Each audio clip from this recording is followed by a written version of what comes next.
Bonjour,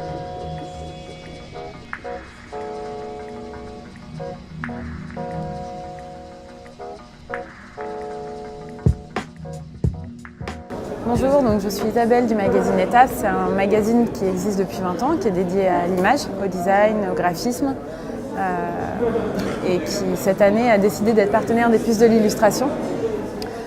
Pourquoi ? Parce que la Fonderie de l'Image, c'est tout simplement un lieu qui est dédié aussi à cette culture-là et que ça nous paraissait évident de soutenir l'événement cette année et d'y être, de participer peut-être d'une certaine manière à soutenir l'émergence d'une nouvelle scène sur l'illustration en fait en France.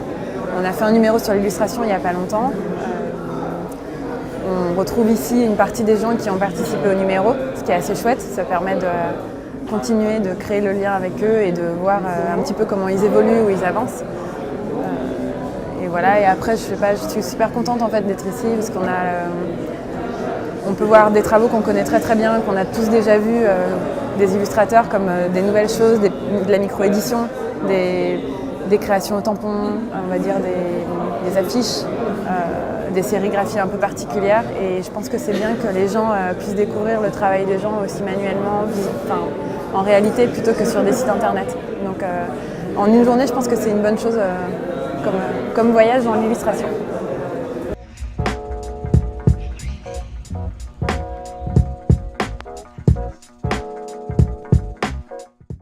La galerie La Trappe-Trèves est une galerie qui a ouvert il y a maintenant 7 mois, qui est une galerie qui est dédiée à l'illustration, le graphisme, et c'est tout. On a un catalogue à peu près d'une dizaine d'artistes qui sont tous professionnels, qui vivent tous de leur métier, dont Macbeth, Jean-Michel Legris, Mirkoan, qui sont exposés ici, Jean Julien. Alors il y a 3 ans, nous avons créé un fanzine du même nom, La Trappe-Trèves, qui nous a permis de rencontrer un grand nombre d'artistes. C'était un fanzine dédié à l'illustration, au graphisme, à la musique et tous les arts visuels en général. On a rencontré tous les artistes par le biais de ce magazine et la suite logique était d'ouvrir un lieu où on exposait ces personnes. Et voilà, donc maintenant on n'est pas du tout producteur d'art, on vient, on accueille les artistes et voilà, ils viennent avec leur production. Et voilà. C'est une super opportunité pour nous de pouvoir participer au Puces de l'illustration. Nous avons pu rencontrer d'autres personnes, on s'est rendu compte aussi qu'il y avait énormément de public. Voilà, et puis c'est vrai que c'est une grande famille, on se connaît tous, c'est super cool de se retrouver ici. Voilà, on a bien travaillé. Non, c'était vraiment bien. On espère que ça va durer, qu'il y aura d'autres éditions.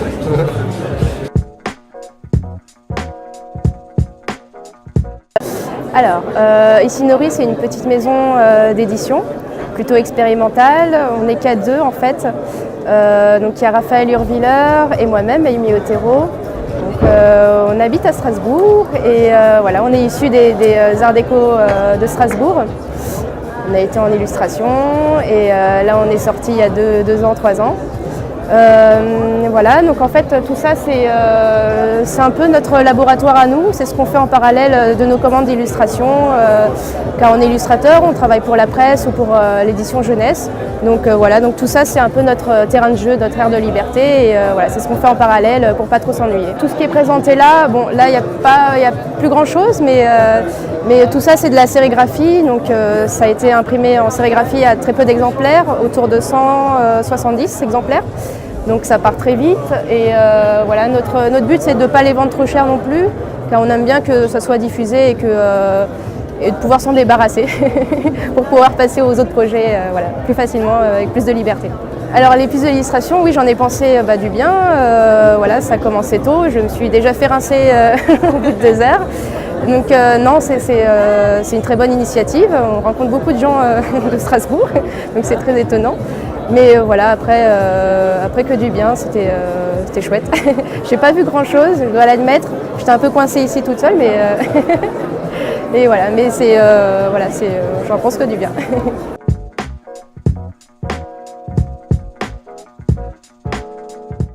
Bonjour, je m'appelle Jérémy Schneider. J'ai commencé à dessiner au lycée, je pense. Et ensuite mon parcours, j'ai fait l'EPSA. C'est une école pas hyper connue, mais qui mérite d'être connue en fait.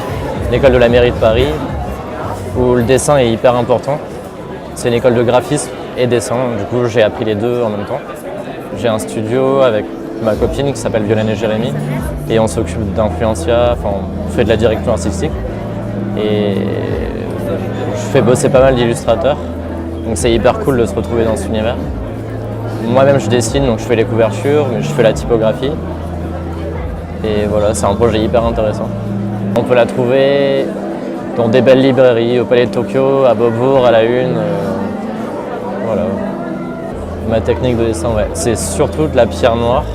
La plupart de mes illustrations, c'est un espèce de fusain très noir, très contrasté, qui est hyper cool à travailler, mais en même temps super dur parce qu'il se casse tout le temps. Du coup, je passe quasiment autant de temps à le tailler qu'à dessiner. Après, je fais de la couleur, je fais du crayon de couleur, je fais du crayon de papier aussi, mais c'est majoritairement de la pierre noire. Du coup, aujourd'hui, pour ma puce d'illustration, c'était hyper cool. Les rencontres, elles étaient hyper hétéroclites. J'ai rencontré plein de gens que je n'avais pas vus depuis longtemps, j'ai découvert plein d'illustrateurs. Et le choix est super en fait. Rien ne se ressemble. Les illustrateurs sont tous hyper cool, ils sont tous un peu perchés, mais enfin, ils sont tous hyper sympas. Et je trouve qu'il n'y a pas de compétition et que, je sais pas, c'était hyper sympa.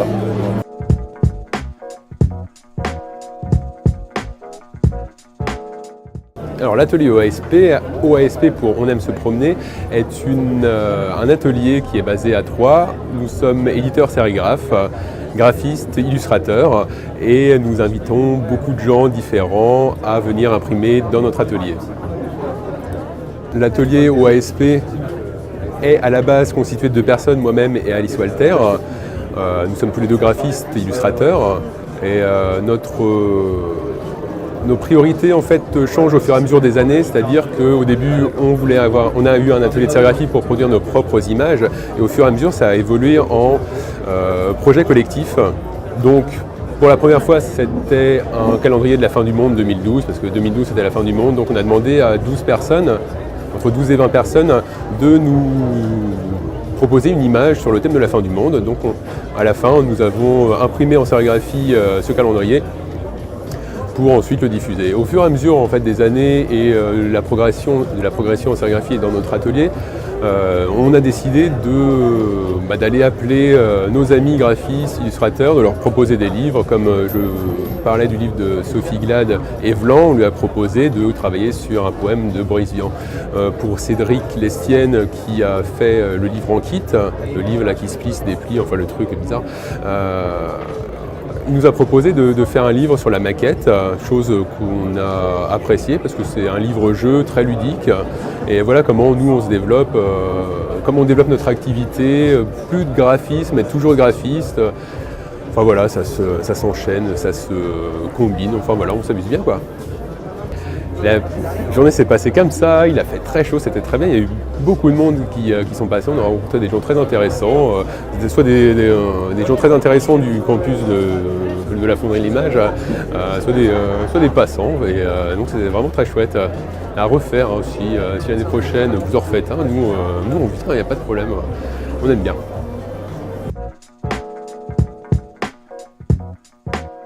Je m'appelle Tristan, je fais partie de French Fourche, j'ai créé French Fourche, qui est une structure d'édition. À la base, c'était pour nous diffuser, se diffuser pendant les études. Donc c'est quand j'étais aux Arts décoratifs de Strasbourg. Et très vite, on a eu accès à des bourses, un défi jeune. On a commencé à imprimer nos premiers livres en couleur, à les diffuser maladroitement, mal. Voilà. Puis j'ai avancé, commencé à faire pas mal de sérigraphie, décortiquer le livre, décortiquer l'objet, pouvoir faire ce que je veux, être assez libre. Et j'en ai profité aussi pour commencer à imprimer les gens dont j'aimais le travail à côté, donc dans l'école, des gens d'internet, des potes de potes. Enfin, voilà, quand j'avais une sensibilité réciproque avec leurs travaux, leurs pratiques. Et voilà, et doucement, puisque c'était en 2008, du coup, on a commencé, pendant que j'étais en 3e année aux Arts Déco, en illustration. Je suis devenu éditeur en fait, voilà, micro-éditeur. Ce que j'ai ramené, pour les puces de l'illustration sont des zines, donc une collection assez récente de zines qu'on a fait toujours dans cette idée de défrichage, de rendre visible des jeunes acteurs de la scène des arts graphiques, tu vois, illustration, graphisme, typo. On n'a pas de ligne éditoriale fixe dans le sens on va choisir un médium. L'idée c'est de pouvoir s'exprimer par le livre et du coup je pense que ça peut passer par le dessin, voilà, tout ce qui peut être imprimé de n'importe quelle manière. Voilà. Du coup on a des univers très particuliers en fonction des gens, en fonction de leur pratique. On essaye de mettre dans des collections pour les rendre cohérentes et attractives d'une certaine manière. Et voilà, mais du coup toujours miser sur des singularités, sur des particularités, sur des gens en fait. Voilà. Et du coup d'avoir un objet qui se tient. Voilà. Et ce que j'ai pas ramené ici, qui est du coup l'apogée de tout ça, c'est le dernier projet de Bastonnade, qui sont des posters de ce format-là, 100 par 70, 50 artistes, illustrateurs, plasticiens, tout ça, 7 expositions dans 7 pays. Et là on a fait 6 dates pour l'instant. Et c'est assez chouette. On devrait finir par Moscou et Mexico. Un truc comme ça. C'est chouette. Voilà. Du coup, on a collaboré avec, là, depuis le début du truc, avec une centaine d'artistes, je pense.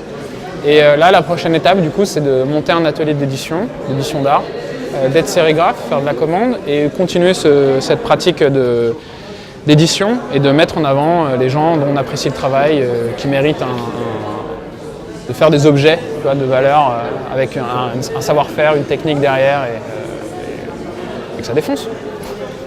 Voilà. Et comme ça, ton cadre, ça te va? Moi j'aime. Ça y est, mais je non. sens monter la pression. C'est ça. Tout ça, ça va être dans internet, c'est mort. Merde.